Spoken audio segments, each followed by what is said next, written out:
آج فلسطین میں جو کچھ ہو رہا ہے، لبنان میں جو تباہی ہے، یمن میں جو بھوک ہے، یہ سب اچانک نہیں ہوا۔ یہ ایک بہت لمبی کہانی ہے جو صدیوں پر پھیلی ہوئی ہے۔ اس کہانی کو سمجھنا ہے تو پہلے ایک بات سنو جو آج سے 1400 سال پہلے کہی گئی تھی۔ ہمارے نبی کریم صلی اللہ علیہ وسلم ایک دن اپنے ساتھیوں سے کہا کہ ایک وقت ایسا آئے گا جب دنیا کی ساری قومیں مل کر مسلمانوں پر اس طرح حملہ کریں گی جیسے بھوکے لوگ کھانے کی دعوت پر ٹوٹ پڑتے ہیں۔ یہ سن کر ایک ساتھی نے فوراً پوچھا، کیا اس وقت ہم تعداد میں کم ہوں گے؟ آپ صلی اللہ علیہ وسلم نے فرمایا، نہیں، اس وقت مسلمان تعداد میں تو بہت زیادہ ہوں گے، لیکن ان کی مثال پانی پر تیرنے والی اس جھاگ کی طرح ہوگی جو نظر تو بہت آتی ہے لیکن جس کا کوئی وزن نہیں ہوتا۔ دشمنوں کے دلوں میں سے ان کا ڈر نکل جائے گا اور مسلمانوں کے دلوں میں بس دنیا کی محبت اور موت کا خوف رہ جائے گا۔ یہ بات آج سے 1400 سال پہلے کہی گئی تھی، لیکن آج دنیا کا حال دیکھتے ہیں تو لگتا ہے یہ الفاظ کل کی خبروں سے پڑھے جا رہے ہیں۔ لیکن یہ بات کیسے پوری ہوئی، یہ سمجھنے کے لیے پوری کہانی جاننی پڑے گی شروع سے۔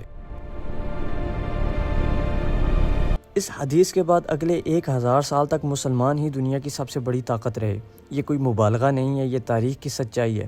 اس دور میں دنیا کے سب سے بڑے سائنسدان، ڈاکٹر، ریاضی دان اور فلسفی مسلمان تھے۔ ابن سینا نے تب کی ایسی کتابیں لکھیں جو 700 سال تک یورپ کی پڑھائی میں شامل رہیں۔ الخوارزمی نے الجبارہ بنایا جو آج بھی ہر سکول میں پڑھایا جاتا ہے۔ البیرونی نے زمین کا ناپ اتنی صحت سے نکالا کہ آج کے آلات بھی اسے صحیح ثابت کرتے ہیں۔ پوری دنیا مسلمانوں کو دیکھ کر چلتی تھی۔ یورپ کے بادشاہ مسلمانوں کی فوجوں سے ڈرتے تھے اور اسی سنہری دور کی آخری اور سب سے بڑی مسلمان حکومت تھی عثمانی سلطنت۔ یہ وہ حکومت تھی جس نے ایک ساتھ 3 بر اعظموں پر راج کیا، ایشیا، یورپ اور افریقہ، جس کے سامنے پوری دنیا جھکتی تھی، جو مسلمانوں کی آخری بڑی طاقت تھی۔ اور پھر آیا وہ موڑ جو تاریخ کبھی نہیں بھولے گی۔ یہ 15ویں صدی کی بات ہے۔ عثمانی سلطنت اپنی پوری طاقت پر تھی۔ اسی وقت یورپ میں ایک چھوٹی سی مشین بنی، پرنٹنگ پریس۔ آج یہ نام سن کر ہم شاید سوچیں کہ بس کتاب چھاپنے والی مشین تو ہے، لیکن اس زمانے میں یہ اتنی بڑی تبدیلی تھی جتنی کہ آج انٹرنیٹ ہے، بلکہ اس سے بھی کہیں زیادہ۔ اس سے پہلے ایک کتاب بنانے میں کئی مہینے لگتے تھے، ہاتھ سے ایک ایک لفظ لکھا جاتا تھا۔ کتاب اتنی مہنگی ہوتی تھی کہ صرف بادشاہ اور بہت امیر لوگ ہی اسے رکھ سکتے تھے۔ پرنٹنگ پریس آنے کے بعد ایک مہینے میں ہزاروں کتابیں بنتی تھی۔ کتاب کی قیمت اتنی گر گئی کہ ہر گھر تک پہنچنے لگی۔ پہلی بار یورپ کے عام لوگ اور عورتیں بھی پڑھنے لگی، اور جب پڑھی لکھی ماؤں نے اپنے بچوں کو پڑھانا شروع کیا، اس نئی نسل میں گیلیلیو نکلا، نیوٹن نکلا، بعد میں ایڈیسن، یعنی کہ ایک مشین نے پورے یورپ کو ذہنی طور پر جگا دیا۔ اب یہ مشین جب عثمانی سلطنت تک پہنچی تو وہاں کے بڑے بڑے عالموں نے یہ کہہ دیا کہ یہ مشین اسلام میں ناجائز ہے، اسے مسلمان ملکوں میں استعمال نہیں کیا جا سکتا۔ بس اسی ایک فیصلے نے سب کچھ بدل دیا۔ یورپ میں لاکھوں کتابیں چھپنے لگی، علم ہر طرف پھیلنے لگا، اور مسلمان وہی پرانے طریقے سے ہاتھ سے لکھتے رہے۔ علم ان کے ہاتھ سے نکل گیا